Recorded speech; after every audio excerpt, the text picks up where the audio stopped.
castelo forte é o nosso Deus. E é exatamente, meus amados irmãos, sobre este tema que nós vamos tratar na noite de hoje. Nós falaremos sobre a segunda pergunta do Catecismo Maior de Westminster, que trata exatamente deste aspecto da criação do Senhor, o modo como nós podemos, de fato, apreender a existência de Deus. Então, nós vamos abrir na pergunta número 2. Bom, então eu vou fazer a leitura aqui. Os irmãos que tiverem o texto em mãos podem acompanhar, se não, me acompanhem aqui na leitura. É uma pergunta breve, uma pergunta curta. A resposta também é uma resposta curta, e eu peço a atenção dos irmãos para esta resposta. Então, a pergunta número 2 do Catecismo Maior diz assim: de onde se infere que há um Deus? De onde se infere que há um Deus? Os irmãos conseguem repetir comigo?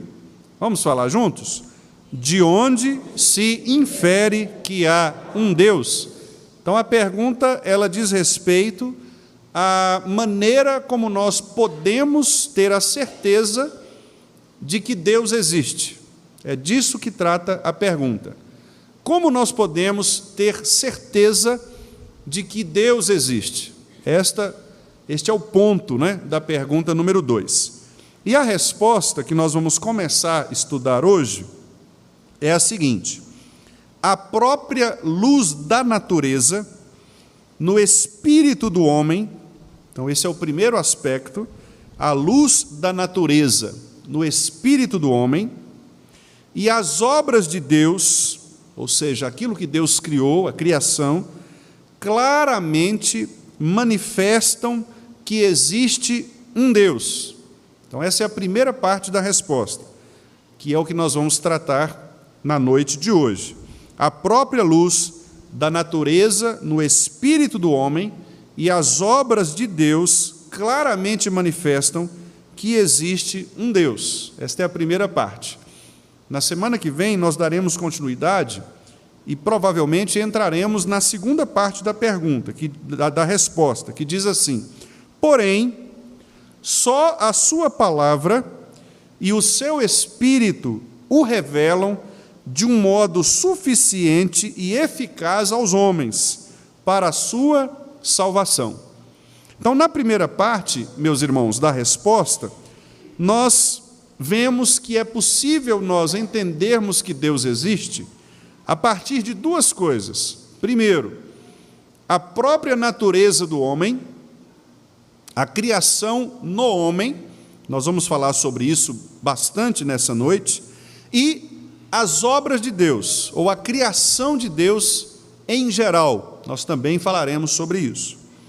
Mas a pergunta vai dizer também, e isso nós veremos num segundo momento, talvez na próxima quinta, ou até mesmo numa outra quinta, nós veremos que a única maneira que de fato nós podemos conhecer a Deus para a salvação é por meio também de duas coisas: da sua palavra, da palavra de Deus, das Santas Escrituras, e de seu Espírito, porque é o Espírito de Deus, conforme nós vamos ver, que revela poderosamente em nosso coração a palavra salvadora de Deus. Então, são dois tipos de revelação. Os teólogos chamam a primeira revelação, o primeiro tipo, esta que é a luz da natureza no espírito do homem e as obras da criação, os teólogos costumam chamar de revelação geral. Revelação geral. Por quê? Porque todos os homens têm esta natureza dentro de si. E todos os homens são capazes de ver a criação e de contemplar a criação do Senhor. Portanto, ela é uma revelação para todos. É uma revelação, de fato, geral, universal, ampla. Mas a segunda revelação, esta que é pela palavra e pelo Espírito, ela é chamada de revelação especial.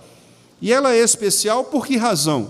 Porque ela é dada a conhecer, a entender exatamente apenas para aqueles que o Espírito Santo abre o coração e a mente.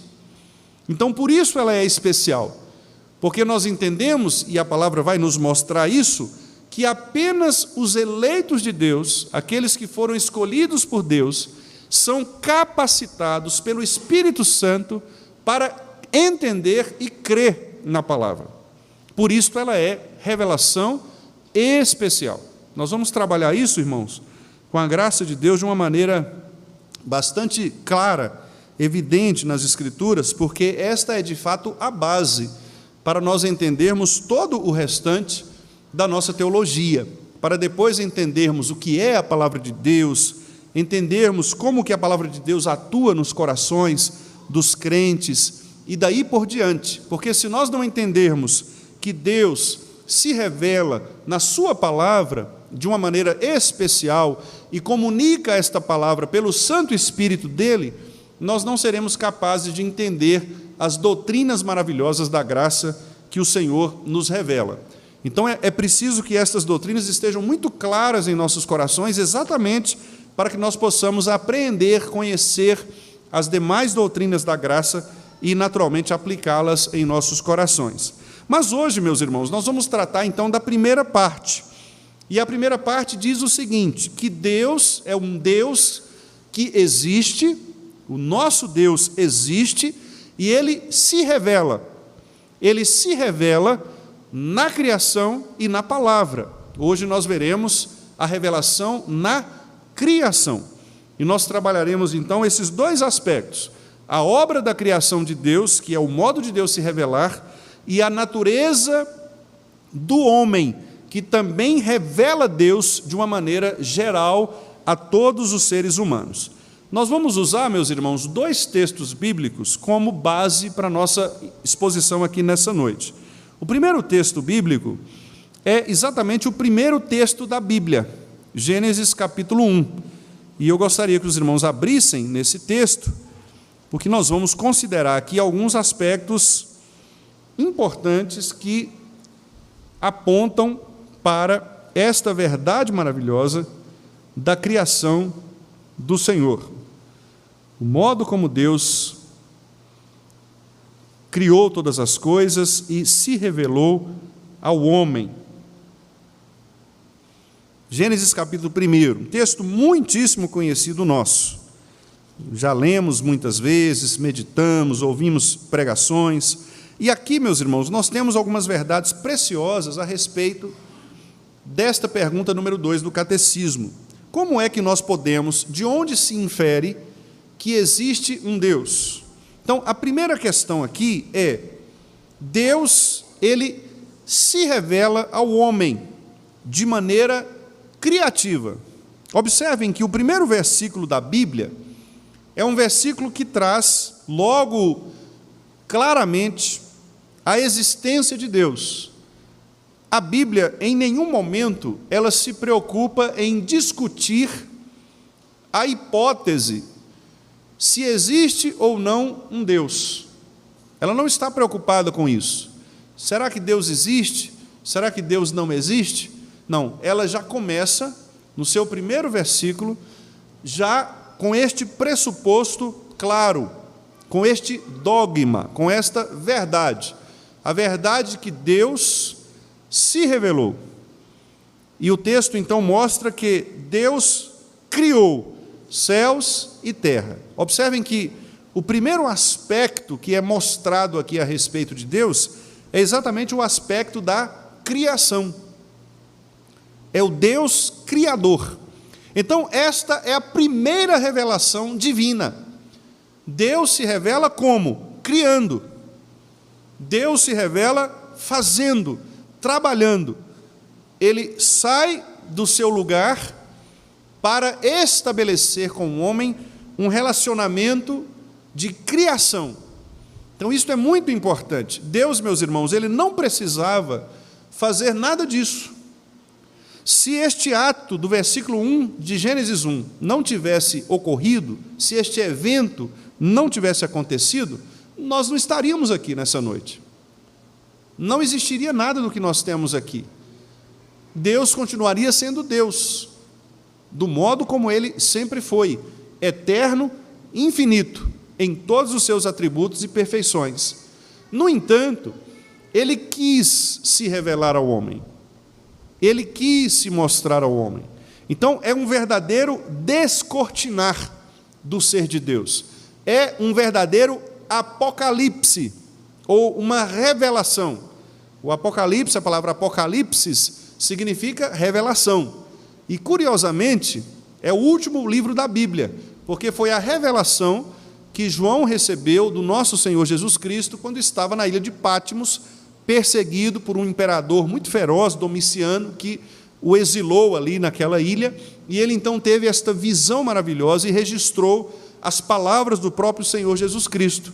Aquele livro que se chama Revelação, e fecha o cânon das Escrituras, ele representa exatamente aquilo que também aconteceu no início, porque também no início Deus se revelou, Deus se mostrou, e se este evento, eu repito, não tivesse acontecido, nada do que nós conhecemos, temos e existimos haveria de existir, porque Deus, Ele se condescendeu conosco e Ele quis se revelar. No princípio, criou Deus. E é tão interessante, irmãos, que aqui neste capítulo, a palavra disse, esta expressão disse Deus, ela aparece várias vezes. Os irmãos podem perceber aqui que ela aparece várias vezes, no versículo 3, no versículo 6, no versículo 9, e aí por diante. São várias as vezes em que Deus fala alguma coisa. E reparem, então, que desde o início, Deus se comunica ao homem, ou Deus se revela ao homem, por meio da linguagem. Por meio da linguagem. E aqui eu vou lembrar os irmãos daquelas aulas de língua portuguesa que os irmãos tiveram na escola, né? Porque a linguagem ela pode ser verbal, quando nós usamos palavras, ou ela pode ser não verbal, que é quando nós usamos imagens. Por exemplo, uma placa de trânsito é uma linguagem não verbal, porque você tem ali um símbolo, um desenho, não é? Mas aquele desenho lembra você de uma frase, de uma ideia, de alguma coisa, não é assim? A ceia do Senhor é uma linguagem não verbal, porque você tem ali o quê? Elementos. Você tem o pão e o vinho. Não tem nada escrito ali, mas eles simbolizam alguma coisa. Então a linguagem, ela é tanto verbal, palavra, quanto não verbal, símbolos, gestos, imagens. Deus, portanto, Ele faz aqui, meus irmãos, curiosamente, as duas coisas. Ele fala por meio de palavra e Ele cria todas as coisas. E é interessante porque a criação de Deus, ela acontece em duas fases.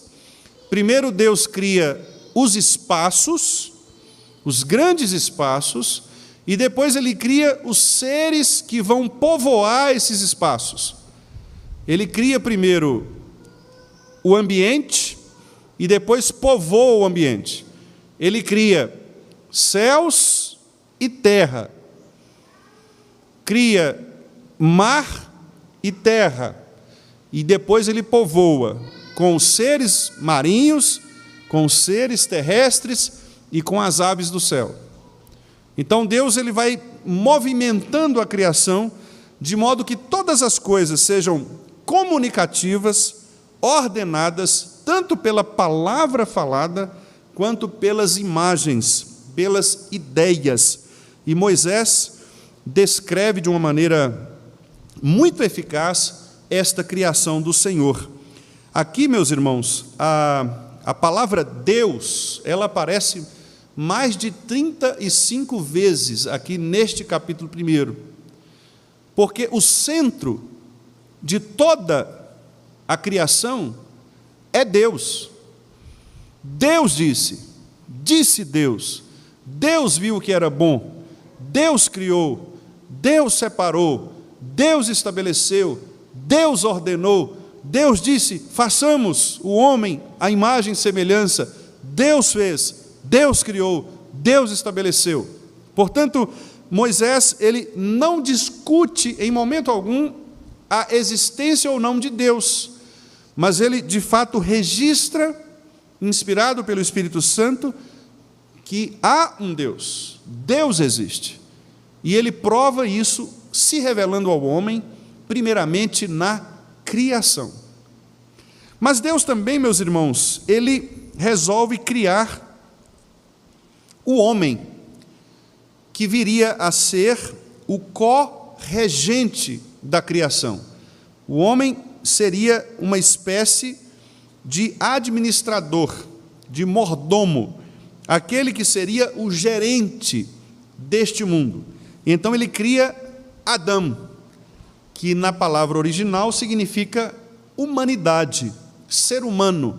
Em Adão, portanto, estão criados homem e mulher, do ponto de vista da humanidade. Adão, ele representa a humanidade. Por isso, Adão, ele é considerado o que os teólogos chamam de cabeça federal, ou seja, ele é o representante máximo da humanidade. Por isso que quando Adão peca, toda a humanidade ela é corrompida também em pecado, porque Adão é o nosso representante máximo, é o cabeça. Tudo o que ele fez, todas as suas decisões, implicaram, portanto, consequências em toda a humanidade. Algumas pessoas perguntam assim, mas se apenas Eva tivesse pecado e Adão não tivesse aceito o fruto, o que aconteceria? Bom, nós cremos que se Adão tivesse exercido o seu papel de marido, o chefe espiritual da família, e tivesse repreendido a sua esposa no Senhor, a humanidade não teria pecado. A humanidade peca porque Adão, sendo ele representante, inclusive da mulher, aceita a proposta do pecado. Então ele é o representante. Deus cria Adão, e em Adão, meus irmãos, Deus fala a natureza humana. Com Adão, Deus se comunica. E aí então estabelece-se a segunda maneira de Deus se revelar. Deus não apenas se revela na criação, nos espaços e nos seres criados, mas agora ele se revela no homem, no ser humano. E Deus então conversa com o ser humano. Deus diz ao ser humano, e isso é muito claro aqui, meus irmãos, quando a partir da criação, o versículo 26, quando diz, façamos o homem à nossa imagem, conforme a nossa semelhança. Depois o versículo 27, criou, pois, Deus o homem à sua imagem. E aí o versículo 28 diz, e Deus os abençoou e lhes disse. Agora Deus fala diretamente ao homem. É a palavra de Deus, portanto, aplicada à mente e ao coração do ser humano. Portanto, Deus aqui está, meus irmãos, se revelando ao homem, ao cabeça federal, ao representante da humanidade, que é Adão. Então, Adão agora ele passa a ter dentro de si a comunicação divina. Adão, ele recebe de Deus parte dos atributos divinos. Os teólogos chamam isso de atributos comunicáveis. Significa dizer que Deus quis dar ao homem aspectos do seu próprio ser, e por isso o homem foi criado à imagem e à semelhança de Deus. Por exemplo, o que faz os homens terem algum tipo de bondade? Será que é porque eles pertencem a alguma sociedade, que é uma sociedade organizada, uma sociedade evoluída, etc.? Não. Se algum homem, mesmo ímpio, manifesta alguma bondade no seu coração, esta bondade é em razão de em Adão, Deus ter comunicado à humanidade este atributo. Então, se você encontra por aí não crentes, ateus, ímpios, mas que são bons maridos, bons pais, que são honestos nos seus negócios, que são justos, aquele tipo de pessoa que a gente costuma dizer assim: olha, ele não bebe nem fuma, só falta ser crente. Não tem uma coisa assim? Então, imagine esse tipo de pessoa. Essa pessoa, ela recebeu de Deus esses atributos comunicáveis. Por isso que ela pode exercer um pouco de bondade, um pouco de justiça, um pouco de lealdade, mas isso não vai salvá-la. São aspectos apenas que fazem parte da comunicação de Deus à natureza humana. Essa é a primeira parte da resposta do catecismo.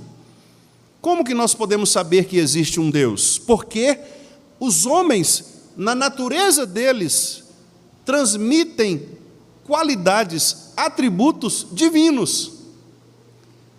Quando você encontra uma pessoa boa, é uma prova de que Deus existe.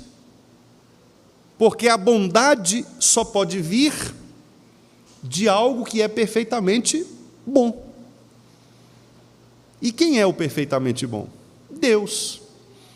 Por isso, todas estas qualidades, esses atributos, estas perfeições que os homens têm, manifestam, que o ser humano manifesta, a humanidade manifesta, são atributos e são presentes, são dons de Deus ao homem.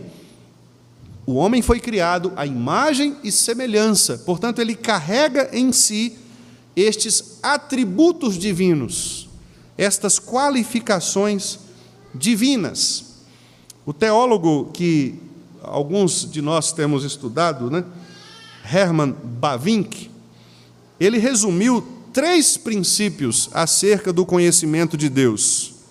Ele disse assim: assim descobrimos 3 fundamentos. Primeiro, Deus como fundamento essencial, que é o principium essendi, ou seja, é a essência, é o princípio essencial, a fonte de toda a teologia, de todo conhecimento. Por isso o texto bíblico começa dizendo: no princípio, Deus. E Deus se repete várias vezes no capítulo 1, porque Ele é o fundamento essencial. Bavinck continua: em segundo lugar, o segundo fundamento é o fundamento cognitivo externo. O que é isso? É a autorrevelação de Deus, que, conforme registrada na Santa Escritura, possui um caráter instrumental, ou seja, irmãos, de mostrar ao homem, de fato, quem ele é. E Deus, então, se revela no homem. E por isso, externamente, nós podemos perceber a criação do Senhor.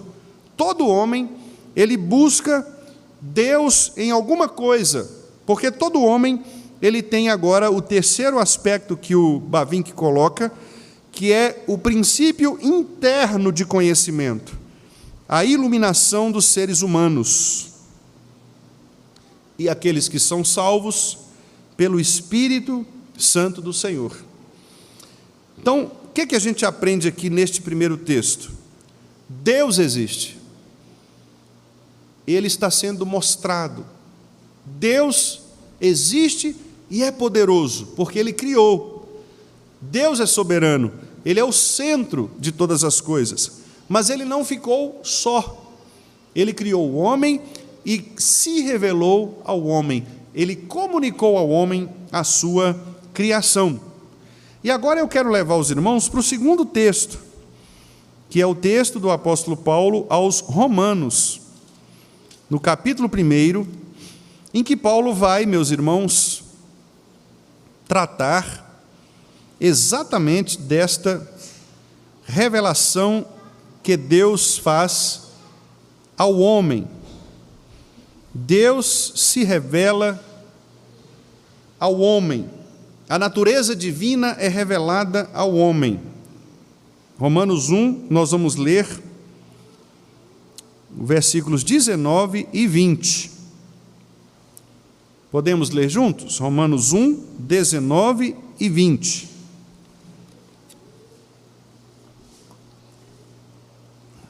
Porquanto o que de Deus se pode conhecer é manifesto entre eles, porque Deus lhes manifestou. Porque os atributos invisíveis de Deus, assim o seu eterno poder, como também a sua própria divindade, claramente se reconhecem desde o princípio do mundo, sendo percebidos por meio das coisas que foram criadas.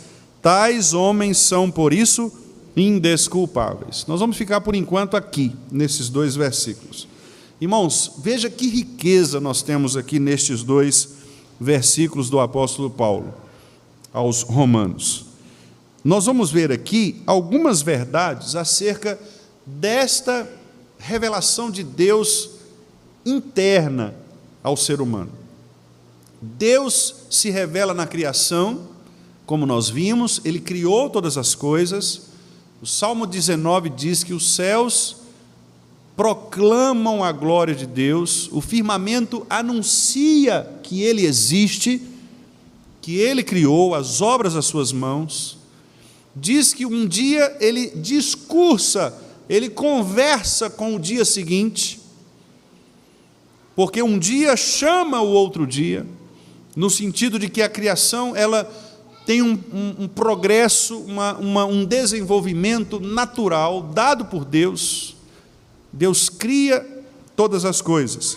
E Ele então coloca no coração do homem a verdade sublime de que existe um Deus. Vejam aí, parte por parte, dos versículos 19 e 20.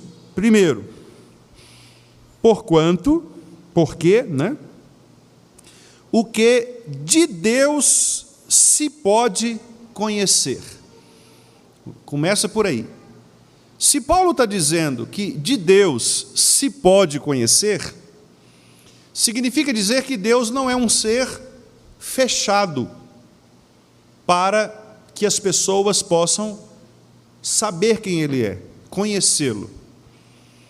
Os teólogos usam uma palavra muito bonita, que é cognoscível. Cognoscibilidade. Bonita, né?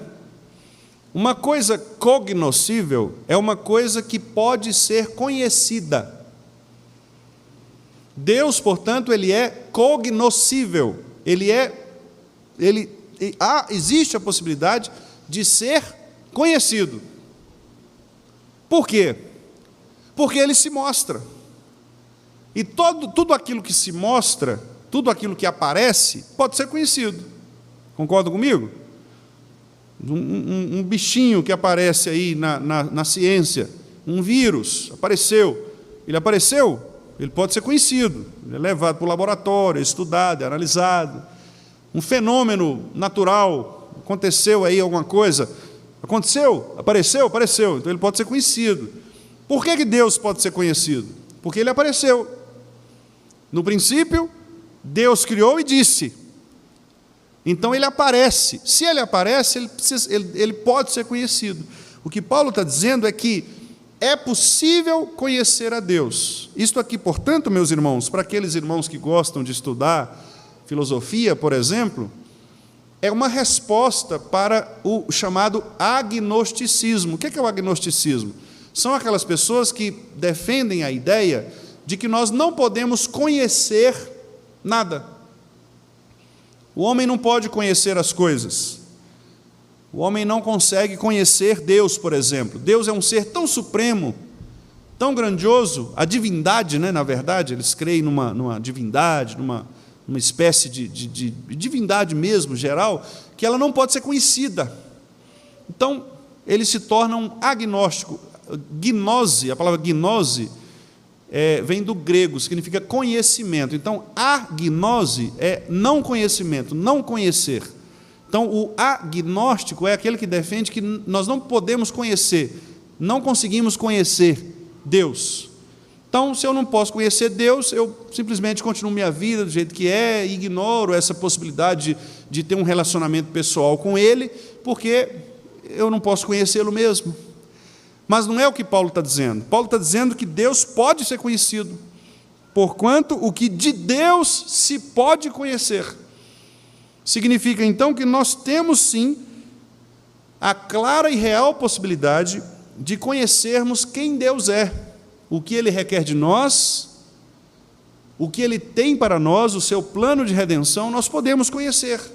E por isso que nós vamos tratar depois da segunda parte da resposta, que é a revelação especial. Deus se mostra nas Escrituras de maneira especial para convencer as pessoas do seu plano de salvação e salvar o seu povo dos pecados deles. Ele vai se revelar em Jesus Cristo para salvar o seu povo dos pecados deles. Então Deus, ele se faz conhecer. Então os teólogos dizem, Deus é cognoscível, ele pode ser conhecido. Pode ser conhecido completamente? Claro que não, porque nós somos seres limitados. E aí os teólogos falam assim, ele é cognoscível, mas incompreensível, no sentido de que nós não temos condições de compreendê-lo totalmente. Nós só podemos compreendê-lo até quando? Até o ponto em que ele se revela, até o ponto em que ele diz para nós quem ele é. Então, por isso que lá em Deuteronômio 29, Moisés registrou assim, olha, as coisas encobertas pertencem ao Senhor, mas as reveladas pertencem a nós e aos nossos filhos. Olha que coisa maravilhosa. Tem alguns irmãos que usam esse versículo para dar desculpa daquilo que eles não conhecem, né? Então, a pessoa faz uma pergunta difícil, meu irmão, isso aí, Deus, a coisa encoberta é do Senhor, né? Ô pastor, pode isso, é certo? Meu irmão, isso aí é coisa encoberta, não vamos preocupar com isso não, lá no céu a gente pergunta para Deus, né? Não é nesse sentido não. O que o texto está querendo dizer é o seguinte, tudo aquilo que Deus quis que nós conhecêssemos, Ele revelou. Correto? Então, é obrigação do povo de Deus conhecer tudo o que Deus revelou. Por isso, Paulo, quando fala da pregação do Evangelho, ele fala assim, eu preguei para vocês todos os desígnios de Deus. Por que Paulo fala isso, com essa confiança? Porque Paulo entendia que o ministério dele era um ministério em que ele deveria dizer às pessoas, ensinar às pessoas tudo o que Deus tinha de fato revelado, todo o Evangelho, todo o plano do Evangelho. Então veja como que isso é importante. Deus revelou? Revelou. Então nós temos obrigação de conhecer. Deus se revelou, nós temos, portanto, a obrigação de entender o porquê Ele se revelou, conhecê-lo mais e mais, onde Ele se revelou. Paulo está dizendo, Deus se pode conhecer. Segunda verdade que nós temos nesse texto aqui, meus irmãos, é que Deus se revela de maneira aberta. Veja aí o versículo 19. O que de Deus se pode conhecer é, qual é a sequência do versículo? Manifesto entre eles. Ou seja, Deus não esconde as coisas. Deus não se revelou de uma maneira obscura, oculta, escondida, meio ali atrás do monte. Não, Deus se revela de maneira clara, aberta, está manifestada. A palavra que aparece aí é a palavra phaneros, que é a palavra que representa clareza, uma revelação, o desvelamento, a ideia de você limpar a catarata dos olhos e ver de maneira límpida. Esta é a ideia. É a ideia de uma revelação clara, aberta. Deus não deixou as pessoas na dúvida. Não há ninguém que possa dizer, eu tenho dúvidas, se Deus não existe mesmo, não há por que ter dúvidas. Basta você olhar para a criação e para você mesmo, você perceberá que tudo aquilo que está criado, inclusive você,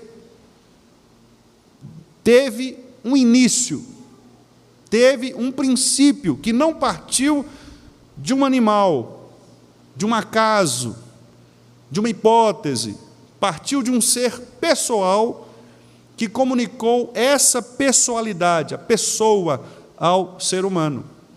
Porque senão nós não teríamos esses atributos que, desde que o homem é homem, são manifestos.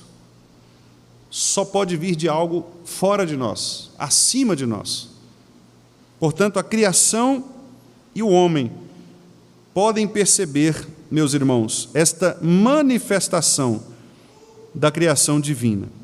Uma outra verdade aqui, meus irmãos, olha só, o versículo diz assim: Deus, Ele também se revelou de acordo com a sua vontade. Veja, porque o que de Deus se pode conhecer é manifesto entre eles. E o versículo diz: porque Deus lhes manifestou. Observem aqui a soberania de Deus no conteúdo da revelação. Deus quis se revelar. E Ele quis revelar o que Ele quis revelar. Se há coisas que Deus não quis dizer, nós não precisamos nos preocupar com isso. Nós devemos nos preocupar com aquilo que Deus revelou. O que Deus não revelou na sua palavra, nós devemos ficar em silêncio. O pastor Calvino diz que esta é uma das formas de manifestar piedade, quando, diante de situações para as quais nós não temos respostas nas Escrituras, nós nos calarmos. E ele dizia isso porque houve uma época em que os escolásticos, que eram aqueles pesquisadores da Idade Média, eles queriam descobrir tudo. Queriam descobrir, por exemplo, quantos anjos cabiam na cabeça de um alfinete. Isso é verdade, não é brincadeira, não. Houve debates a respeito disso. Quantos anjos, irmã Cândida, será que cabe na cabeça de um alfinetinho? Né? Imagina. Para que isso? Especulação. E aí, Calvino, bravo com essa situação, dizia: para com essas coisas. Ficar procurando essas situações para quê? Deus não revelou essas coisas, então isso não é para o nosso conhecimento. Deuteronômio 29, 29. Deus não revelou, está oculto, vamos deixar para lá. Isso pertence ao Senhor. Agora, o que Deus revelou, não. Claramente Ele revelou. Então, isso é o terceiro ponto. Deus revelou, meus irmãos, pela sua soberana vontade. Ele quis se revelar. Quarta verdade aqui, versículo 20. Deus, meus irmãos, diz Paulo, Ele é invisível. Há um cântico que nós cantamos, né? Invisível, mas real. Há único que é digno de receber, não é isso? Invisível, mas real. É exatamente o que Paulo diz aqui. Porque, veja, o versículo 20 diz que os atributos invisíveis de Deus, ou seja, nós não conseguimos ver as perfeições divinas, porque Deus é Espírito. Deus é invisível. E Ele, inclusive, nos proibiu, no segundo mandamento, de criar qualquer tipo de representação física, de imagem, para representá-lo, para representar os seus atributos. Não farás para ti imagens. Não crie na mente imaginações acerca de quem eu sou. Eu sou invisível. E nesta condição de ser invisível, e esses seus atributos invisíveis que não podem ser vistos, diz Paulo aí, o seu eterno poder, sua própria divindade, são questões, meus irmãos, que trazem o caráter, o ser, a perfeição do próprio Deus, o Deus Criador. Deus é invisível. O verbo aqui, meus irmãos, ele pode se referir exatamente a esta ideia da própria consciência, da inteligência de Deus, que comunicou aos seres humanos também esta mesma inteligência. A genialidade, a criatividade, o que faz do ser humano, por exemplo, ser tão criativo? Como é que a gente explica um gênio, um artista, em sua genialidade, destes grandes homens que a história nos mostrou e produziu em várias áreas do conhecimento, um Albert Einstein, um Stephen Hawking? Como que a gente pode explicar a genialidade dessas pessoas? De serem absurdamente acima da média. Como é que a gente pode explicar a precisão de um Lionel Messi? De bater na bola, driblar. Gênio. São questões que são dadas por Deus. Os atributos invisíveis, a inteligência, a consciência. Paulo está dizendo aqui, esses atributos foram dados ao homem, e basta que a gente tenha um pouco de humildade para perceber que estas coisas não são naturais. Não são naturais. Não dá para você ir no laboratório, pegar o DNA de Messi e criar um outro Messi. Não dá. Messi é Messi, só ele é Messi. Não tem outro. Deus faz isso com as pessoas. Ele transmite genialidades, capacidades que só aquela pessoa tem. E estas coisas são, portanto, invisíveis. Nós não sabemos explicar.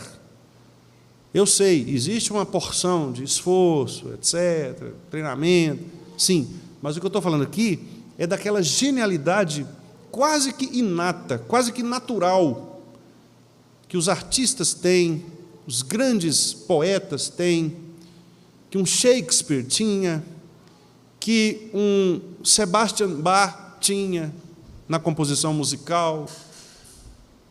Não se explica isso de uma maneira tranquila do ponto de vista da ciência. Há coisas maiores, como o próprio Shakespeare dizia, né? Há muitas coisas muito maiores entre o céu e a nossa vã filosofia, né? Há muitas coisas que a gente não consegue explicar. Mas, meus irmãos, seguindo, Paulo diz também que Deus revela ao homem a sua natureza divina. Esse termo aqui, própria divindade, no grego é o verbo theiotes, o substantivo theiotes, que é deidade. Claro que Paulo não está dizendo que Deus, ele criou pequenos deuses, né? Pequenos deuses. Não, o que ele está dizendo é que o ser humano, ele possui dentro de si características do ser de Deus, coisas que só pertenciam a Deus antes da criação. A bondade, a grandeza, o próprio poder, a criatividade. Estas coisas todas, elas só podem existir no homem porque Deus manifestou sua divindade no coração do homem. Deus, meus irmãos, Paulo diz aqui em 6º lugar, ele se revelou na história. Veja aí, versículo 20. Claramente se reconhecem, claramente. Deus não oculta a sua revelação. E ele diz assim, desde o princípio do mundo. Meus irmãos, que coisa maravilhosa. Ou seja, há pelo menos 6.000 anos que Deus está sendo mostrado ao homem, isto para os criacionistas, né? Para o evolucionista, piora a situação, porque aí são bilhões de anos que Deus está se revelando, né? Para nós criacionistas, 6.000 anos que Deus está se mostrando ao homem. Na história, o tempo inteiro, em todos os eventos históricos, Deus está se mostrando. Deus se mostra na criação, Deus se mostra no dilúvio, Deus se mostra em Abraão, Deus se mostra em Moisés, Deus continua se mostrando ao longo do tempo, ao longo das gerações, Deus se mostra na vinda de Jesus Cristo, Deus se mostra nos apóstolos, Deus se mostra na igreja do Senhor Jesus, Deus se mostra hoje por meio dos grandes pregadores, dos milagres que ainda acontecem, da revelação, da pregação da palavra. Todo domingo Deus se mostra, quando a palavra é pregada fielmente, Deus continua se mostrando desde o princípio do mundo. Deus se revela, portanto, na história. Não é o fato de uma pessoa vir a um culto que ela vai perceber a revelação de Deus. Não, Deus está falando o tempo todo, todos os dias, desde que ela nasceu. Do primeiro dia que ela olhou para o céu, viu as estrelas, os céus proclamam a glória de Deus. Não há, portanto, desculpas para qualquer ser humano, porque Deus está se mostrando desde o princípio do mundo. Estas coisas claramente se manifestam. E Paulo diz aí, elas estão sendo percebidas. Elas estão sendo notadas, a criação de Deus, os atributos de Deus são percebidos, são notados, são observados. Onde? Por meio das coisas que foram criadas. Por isso, Paulo então encerra aí esse seu argumento dizendo: Deus se revela por meio da criação, das coisas criadas. E aí, meus irmãos, Paulo então encerra este versículo dizendo: por isso, os seres humanos são indesculpáveis. É impossível não perceber Deus na revelação geral.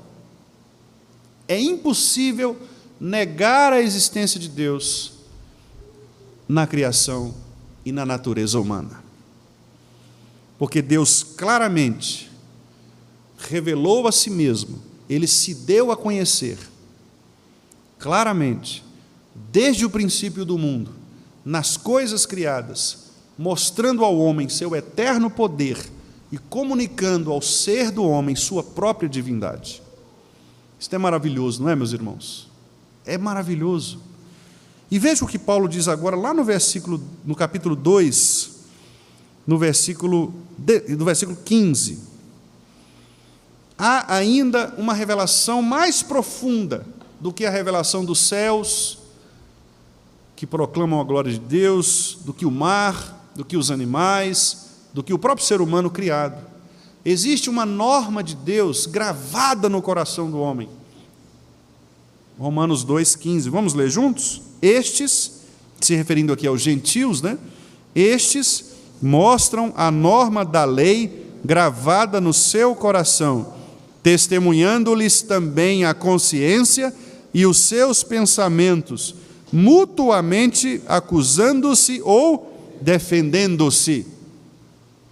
O ser humano, meus irmãos, sabe que Deus existe. O ser humano sabe que Deus existe, porque Deus gravou no coração do ser humano a sua lei. Aqueles, portanto, que rejeitam este argumento, eles são pessoas que, de fato, não podem ser desculpadas diante do Senhor. Por isso, Paulo aqui no capítulo 1, voltando ao capítulo 1, olha o que ele fala no versículo 18. O que se revela? Qual o atributo de Deus que se revela nos seres humanos? A ira de Deus se revela do céu contra toda impiedade e perversão dos homens que sufocam. A palavra detém aqui é sufocar, abafar. A pessoa pega a verdade, que ela sabe que é verdade, mas ela coloca a verdade dentro de um cofre, tranca, joga esse cofre dentro do mar, pensando inutilmente que a verdade deixará de ser verdade porque ele a desprezou. Deus está dizendo, Paulo está dizendo, a ira de Deus, ela será implacável contra estas pessoas que, mesmo tendo o conhecimento de Deus, porque Deus revelou a elas o conhecimento desde o princípio do mundo, nas coisas criadas, e nela mesma, na própria pessoa, esta pessoa, ela se torna indesculpável diante de Deus. Vamos ver, irmãos, Salmo 14. Veja a condição miserável em que se coloca o ser humano.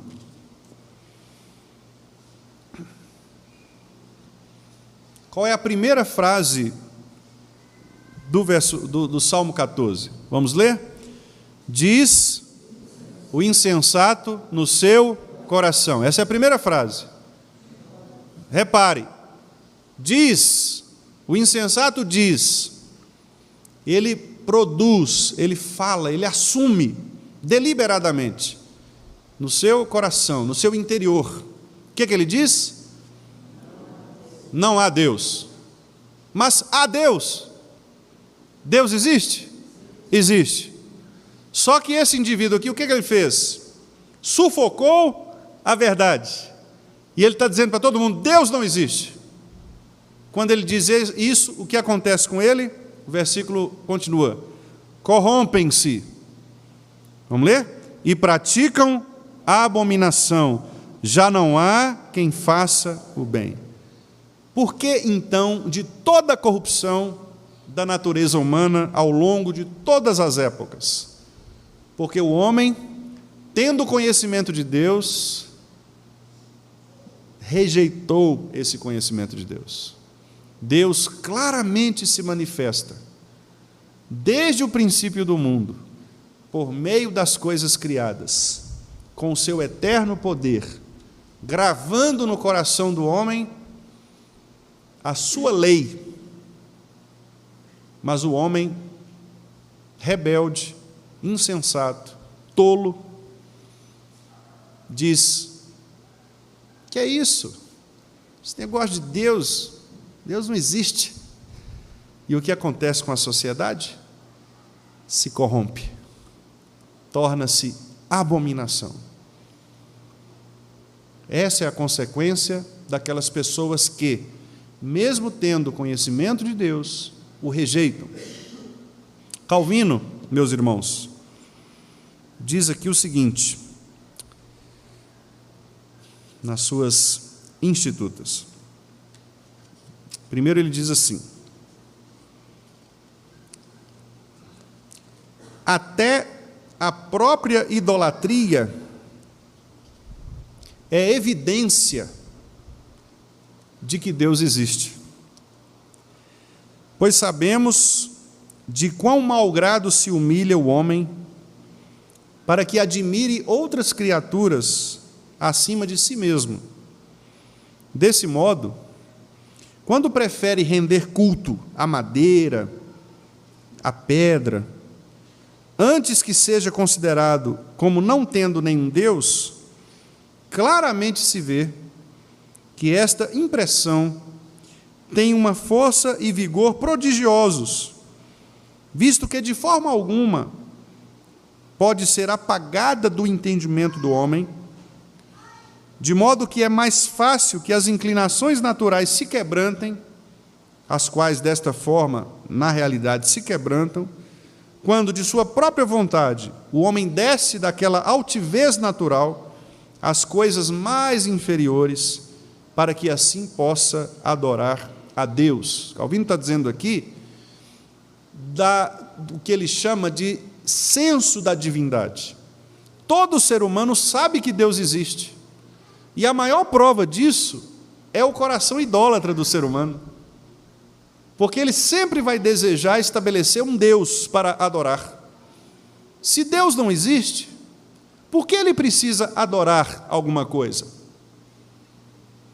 Porque ele faz desta coisa o seu próprio Deus.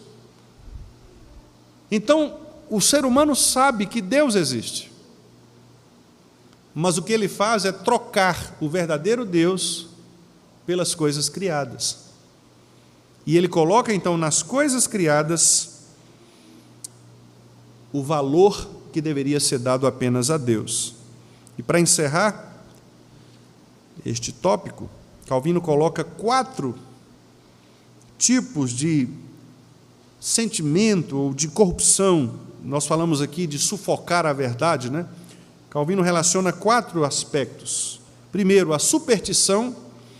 Os homens são supersticiosos porque eles inventam ideias de Deus, eles supõem quem Deus é. E, meus irmãos, isso é muito sério. Isso é muito sério, inclusive para nós. Porque quando o segundo mandamento diz que nós não devemos fazer imagens de Deus, ali os nossos irmãos que interpretaram este mandamento, conforme o Catecismo Maior, eles dizem que nós, crentes, somos muito tentados a criar até mesmo ideias, imagens mentais a respeito de Deus. Por quê? Por causa das nossas invenções. E, meus irmãos, eu ainda vou ser um pouco mais específico. Quando nós, pregadores, pregamos um Deus, prestem bastante atenção nisso, meus irmãos, e eu falarei isso com temor diante do Senhor. Com temor diante do Senhor. Quando nós, pregadores, pregamos um outro Deus, que não é o das Escrituras Sagradas, nós estamos pregando superstição. E estamos quebrando o segundo mandamento.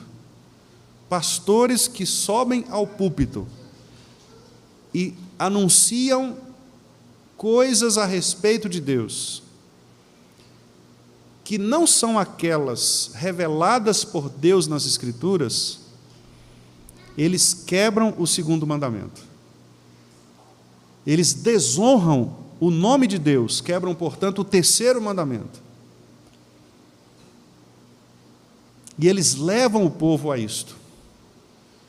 Os irmãos percebem como é grave? Por isso que os nossos irmãos de Westminster, quando falaram do culto ao Senhor, eles disseram assim: o culto precisa ser bíblico, porque qualquer tipo de invenção humana pode ser altamente prejudicial para o povo. Se eu começo a imaginar um Deus que não é o Deus das Escrituras, meus irmãos, eu estou quebrando o mandamento. Que Deus eu estou adorando? Há igrejas, por exemplo, que querem eliminar o Deus justo. E o que é que elas fazem? Pregam só que Deus é amor. Deus é amor, aceita todo mundo, pode vir do jeito que você tiver, no relacionamento que você tiver, não importa, venha, Deus é amor, Ele vai abraçar você. Mas se esquecem de que Deus matou pessoas que foram infiéis a Ele. A terra engoliu vivos aqueles que desobedeceram o Senhor. Gente caiu dura, morta, porque mentiu ao Espírito Santo do Senhor. Portanto, Deus é justo juiz, e nós não podemos esconder das pessoas esta característica, este atributo do Senhor. Devemos sim, meus irmãos, pregar o amor, mas o amor aliado à justiça. Cristo nos amou, mas Ele nos amou na justiça, porque Ele matou seu próprio Filho, por amor, para cumprir sua justiça. Percebe? Então nós temos de pregar o Deus das Escrituras, não o Deus que nós inventamos, não uma superstição que nós criamos. Nós somos muito supersticiosos naturalmente, diz Calvino, e temos que ter cuidado Vou finalizar rápido, irmãos. Eu sei que o horário já está um pouquinho avançado. Calvino coloca mais 3 coisas aqui. Primeiro, superstição. Depois, apostasia, que é aquela pessoa que nós lemos aqui no Salmo 14, que ela declaradamente, deliberadamente, ela rejeita Deus. Isso é apostasia. Então, ela conhece, mas ela debocha, zomba, ela sufoca a verdade, apenas para viver uma vida de pecado. Ela tem prazer no pecado e ela rejeita Deus e o conhecimento de Deus, é a apostasia. Terceiro lugar, a idolatria, que é exatamente quando nós estabelecemos outros deuses para adorar, que não é o verdadeiro Deus. Por exemplo, o dinheiro, o Deus Mamon, o Deus das riquezas. Essa teologia que se prega por aí, a teologia da prosperidade, a teologia triunfalista, de que as pessoas não podem sofrer, de que bens materiais são resultado de fé, e se você está doente é porque você não tem fé, se você teve problema financeiro é porque você não tem fé. Essas teologias que a gente escuta por aí são execráveis, devem ser rejeitadas pelo povo de Deus, porque isso é idolatria. As pessoas estão estabelecendo outro Deus, o dinheiro, a propriedade, as riquezas, etc. Não o verdadeiro Deus. E por último, na lista aqui de Calvino, a hipocrisia. E este é um pecado que todos nós devemos ter bastante atenção com ele. A hipocrisia, o que é? É uma espécie de fingimento. Em outras palavras, você diz que é crente, parece crente, às vezes até age como crente para parecer às pessoas, mas o seu coração não é verdadeiramente convertido ao Senhor. Então você se comporta como um grande ator. Um grande ator. Você finge o tempo todo, as pessoas aplaudem você, elas louvam você pelo que você é, pelo que você faz, mas o seu coração está distante do Senhor. Honra-me com os lábios, mas o seu coração está distante de mim. Isaías capítulo 1. A hipocrisia é condenável por Deus. Meus irmãos, eu quero encerrar então, fazendo aqui esta primeira conclusão a esta pergunta. O que nós vimos nesta noite? Nós vimos que Deus pode ser conhecido a partir das obras da criação. Os céus proclamam a glória de Deus, e Ele também pode ser conhecido no homem, no nosso interior, porque Ele gravou a norma da sua lei em nossos corações. E desde o princípio do mundo, nas coisas criadas, na criação em geral e em nós, seres humanos, Deus manifestou os seus atributos invisíveis, a bondade, a grandeza, a genialidade, a criatividade, bem como também a sua própria divindade, o seu poder, manifestou estas coisas para que pudéssemos conhecê-lo. Deus, portanto, é cognoscível, pode ser conhecido, e Ele quer que nós o conheçamos, Ele quer que nós entendamos quem Ele é, Ele quer que nós busquemos respostas a respeito dEle. E, meus irmãos, a pessoa mais íntima do Senhor é exatamente aquela que deseja saber mais a respeito de Deus, é aquela que se delicia nesses atributos de Deus. Quem é o Senhor? Eu quero conhecer o Senhor, me mostra. Qual foi o pedido de Moisés? Senhor, deixe-me ver tua glória. Meus irmãos, aquele homem foi um homem piedoso, manso de espírito. Ele queria o que poucos de nós às vezes queremos: ver o Senhor, conhecer o Senhor, ter intimidade com o Senhor. E é isso que Deus requer de nós: piedade. A teologia, meus irmãos, serve para isso.